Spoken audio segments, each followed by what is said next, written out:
Monday's mass shooting in midtown Manhattan, the deadliest in New York City in 25 years. 4 people were killed. Joining us right now from City Hall is New York City Mayor Eric Adams. Mr. Mayor, good morning to you. Before we even just get into this, and there's about 100 questions we have for you, what can you tell us in terms of just the latest, in terms of what you actually know was the motive, if we know the motive, and you think how New Yorkers should be thinking about this? It is still unfolding, and these investigations are thorough, and the investigators are highly qualified in getting to the facts. We sent 2 separate teams to Las Vegas. One of them is specifically looking at the gun that was used and the gun that was in the vehicle. And the second team is conducting a search warrant of the home of the perpetrator. We do know that the gun that was used in the shooting, a part of the gun, the lower part, was given to the perpetrator that carried out the shooting. And so there's many layers and many pieces to the puzzle that these investigators are going to put together. And we want to do timely and accurate information to make sure New Yorkers know what's taking place. Mr. Mayor, the early indication is that this individual was targeting the NFL, which raises the question, given what we saw last year with the murder of the United Health executive, whether we're coming into this sort of, I don't want to call it a new normal. I hope it is not a new normal, but this idea that people are targeting either companies or executives or the like. And I think what you are saying is extremely important, and we cannot ignore the role that social media appears to be playing in this. When you start deifying those who commit these violent acts, we saw what happened after the shooting of the healthcare executive. We almost treated the shooter as some form of hero. You don't use violence to address your corporate concerns. There are ways to do that. And we're not 100% sure if the target was the NFL, but we do know, based on the note, the complaints about CTE and other aspects of this investigation, that it appears that it has something to do with football. He never played professional football. He never played college football.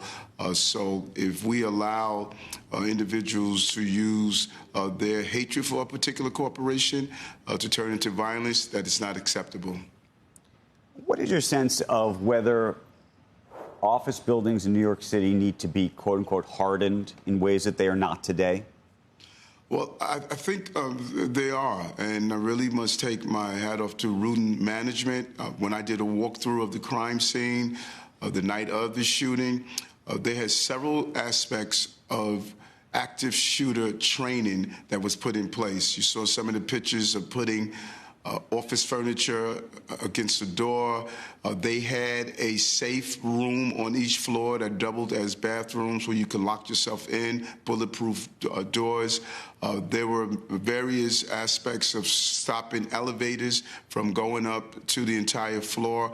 That was really harmed when the security personnel was killed at the desk. But they took various steps to be prepared for moments like this. And I think, based on what they've done, they saved lives. And we meet with corporate security leaders monthly. We have a council roundtable. We share best practices. They have implemented them. And every employer should ensure that their employee, unfortunately, knows about active shooter training. But when you see a shooter like the images that we've just been showing, literally, effectively walking into the building, open carry like that, it raises the question whether buildings need to have effectively armed security and armed security outside the buildings. Anytime you have a shooting of this magnitude, you should do a reflection and find out what are the lessons learned. When you have an individual that has the weaponry and the desire to take the lives of innocent people, that is extremely difficult to prevent You want to terminate the threat as much as possible, and that's what our law enforcement officers did when they did their floor-by-floor search. But when you have a person who traveled across the country with the desire of walking into a building and started shooting the first individuals that he saw.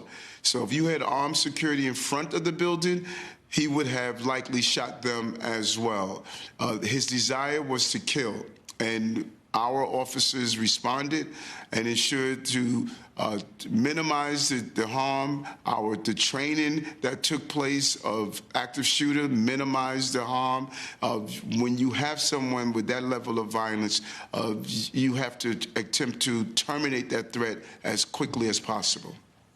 Mr. Mayor, I don't want to turn this interview into a political one, but I do want to ask you about this, because the clear frontrunner to be the next mayor apparently called for the end of the strategic response group that is part of the NYPD.